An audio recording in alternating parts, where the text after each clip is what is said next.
অর্জুন সিং যেহেতু তৃণমূলের ঘরের লোক, তৃণমূলের হাতে তৈরি ফ্র্যাঙ্কেনস্টাইন, তাই অর্জুন সিংয়ের পক্ষে এগুলো জানা খুব স্বাভাবিক যে ভাটপাড়া থানার ওখানে হেরোইন বিক্রি হয় না চরণামৃত বিক্রি হয়, সেটা তুমি বলতে পারবো না। এ বলছে রাম বলছে শ্যামখনি, শ্যাম বলছে রামখনি, মাঝখান থেকে তুমি পড়ে যাচ্ছি, এবং এটা ব্যতিক্রম না। দুই গোষ্ঠীর ভেতর গুলিগোলা চলছে, তুমি মাঝখানে পড়ে গেলে একদম পুরো ওয়েব সিরিজ।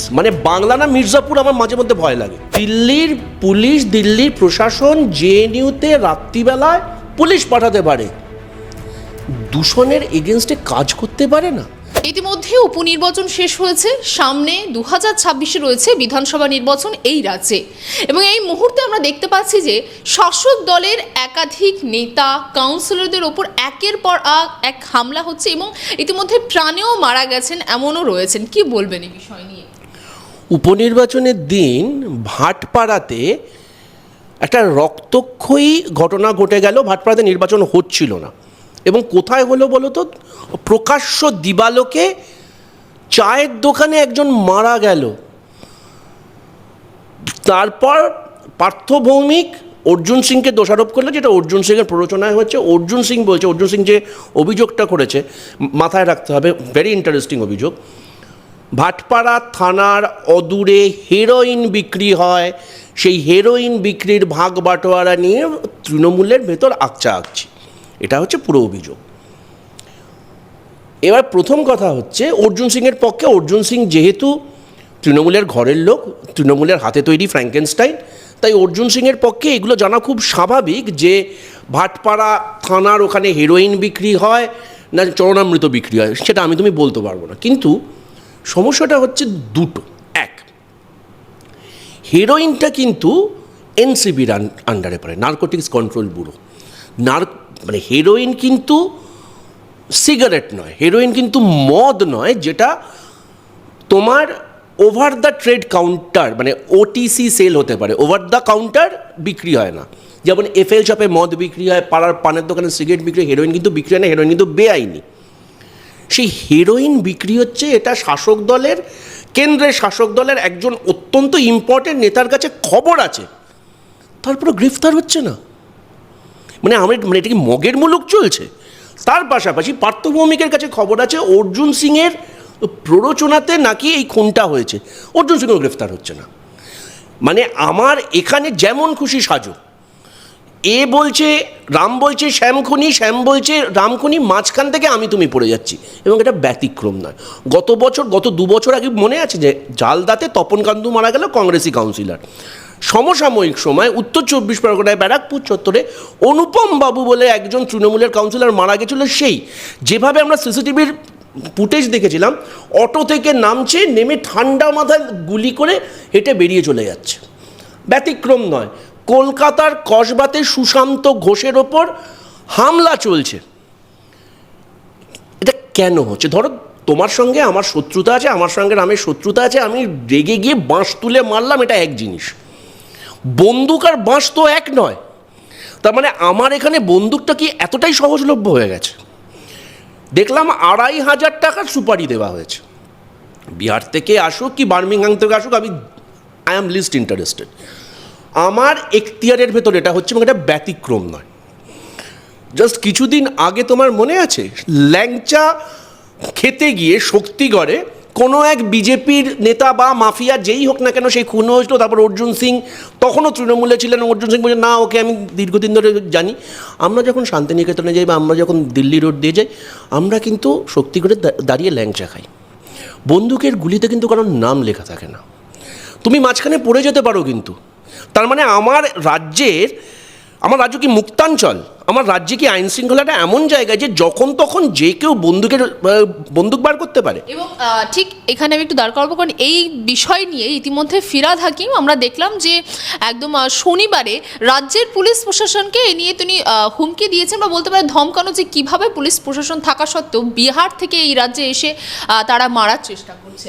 ঠিক বলেছে, কিন্তু ফিরহাদ হাকিম যে কথাগুলো মিডিয়ার সামনে বলে, যখন ওনাদের মন্ত্রিসভার কথাবার্তাগুলো হয়, তখন তিনি এই কথাগুলো বলতে পারেন না। আমার পুলিশ মন্ত্রীর নাম মমতা বন্দ্যোপাধ্যায়। আমার পুলিশকে দাঁড় করানো একদম ঠিক করেছে, নিশ্চয়ই পুলিশকে দাঁড় করানো উচিত কাঠগড়ায়। মমতা বন্দ্যোপাধ্যায় আনসার দেবেন না?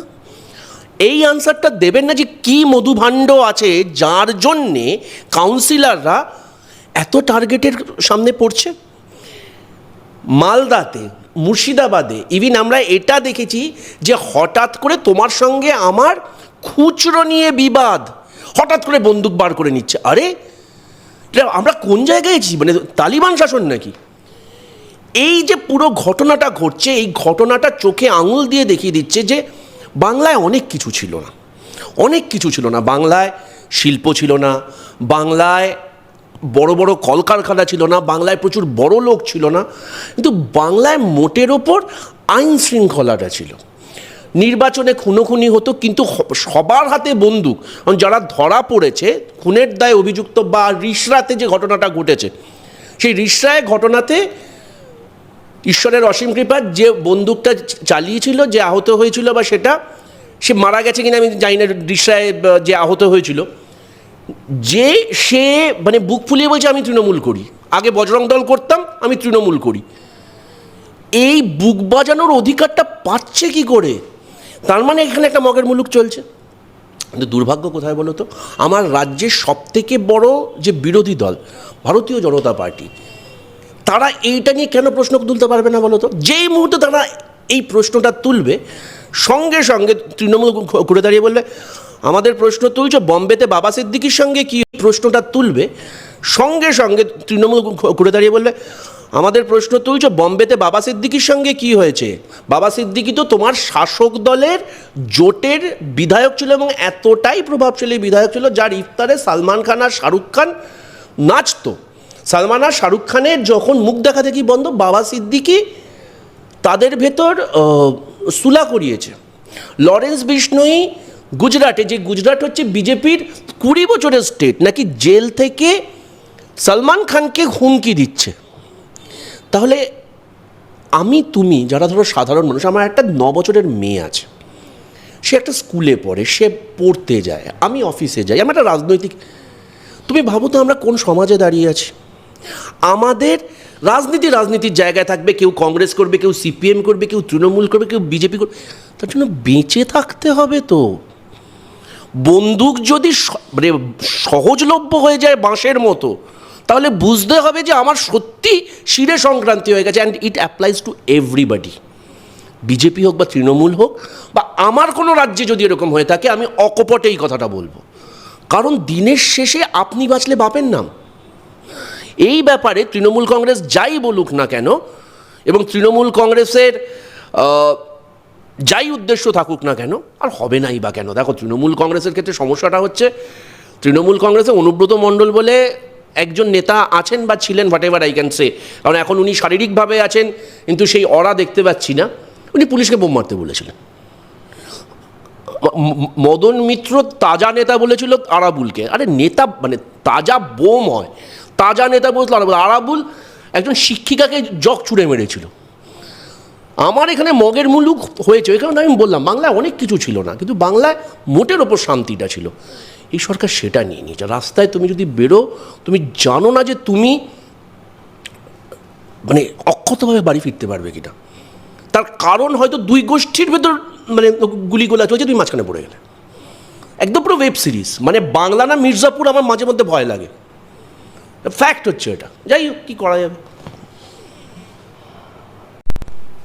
ইতিমধ্যে আমরা দেখলাম যে দিল্লিতে আম আদমি পার্টি, যেটি কিনা ইন্ডিয়া জোটেরও শরিক রয়েছে, আম আদমি পার্টির একজন সাংসদ এবং মন্ত্রী, তিনি ইতিমধ্যে তার পদত্যাগ করেছেন এবং তার পাশাপাশি তিনি এটাও বলে গেছেন যে আম আদমি পার্টি যে প্রতিশ্রুতি দিয়েছিল সেই প্রতিশ্রুতিগুলো তারা পূর্ণ করতে পারছে না। কী বলবেন? কারণ আপনাদেরই জোটের শরিক রয়েছে এই আম আদমি পার্টি।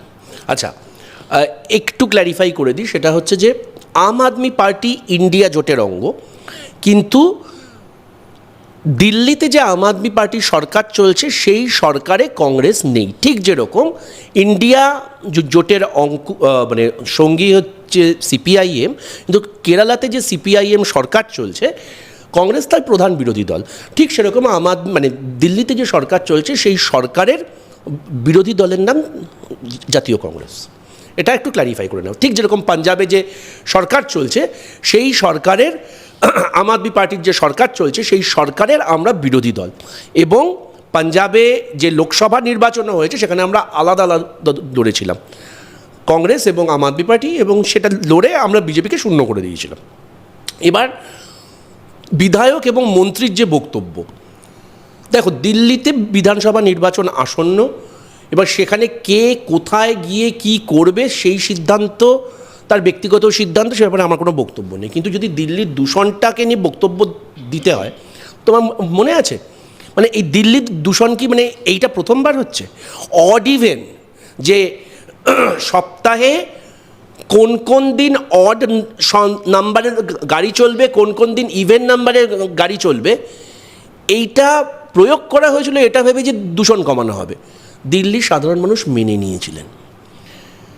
যমুনার ওই ফেনা হয়ে যাওয়া জল, এটা যখন আমরা দেখে, এটাকে আমরা প্রথমবার দেখছি নাকি? দিল্লির সংলগ্ন রাজ্যের ভেতর পরে হচ্ছে হরিয়ানা এবং পাঞ্জাব, এবং এরা এই হারভেস্টিং সিজনটা যখন হয়ে যায় তারপর গম বা জোয়ার বা বাজরার যে শিকড়গুলো থাকে সেগুলোকে পুড়িয়ে দেয়, এবং সেই পুড়িয়ে দিয়ে সে লোহড়ির পর্বদয় হয়, এবং সেই কারণে দিল্লির বাতাসের অবস্থা খুব খারাপ হয়। এবং এটা নিয়ে একটা মিম হয়েছিল যে আম আদমি পার্টির দিল্লির মুখ্যমন্ত্রী তখন অরবিন্দ কেজরিওয়াল এবং এখন আতাশি ভেবে পাচ্ছে না যে পাঞ্জাবের আপ মুখ্যমন্ত্রী মান সাহেবকে কী বলবেন, কারণ দোষটা কাকে দেবেন। Having said all of this, দিল্লির প্রশাসন কিন্তু খুব ইন্টারেস্টিং প্রশাসন। কীরকম ইন্টারেস্টিং প্রশাসন? দিল্লির প্রশাসনের